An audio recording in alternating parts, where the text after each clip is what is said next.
Ẹ̀yin Tọ́pẹ́yẹmí ẹ káàbọ̀ padà sórí ìkànnì Ọpẹ́yẹmí Onítàn TV review eléyìí tí mo máa fún yín lónìí òun ni Alágbára Oko. Ǹjẹ́ eré àgbéléwò tó yẹ kẹ́ ẹ wò ni? Ẹ máa sọ wípé bẹ́ẹ̀ ni. Tí n bá ní kí n rate ẹ̀ máa fún wọn ní 7/10 torí wípé ó make sense.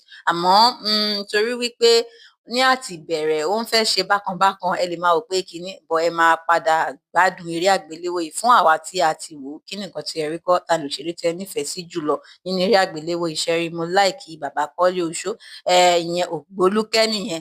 Ògbólúkẹ́ mú ìlú ẹ̀ ó mú un lókùnkúndùn, ó jẹ́ kó ṣe kíni kó mọmú láyà torí wípé nígbà tí ó dé ìlú Èkó kò gbàgbé nǹkan tó torí ẹ̀ wá.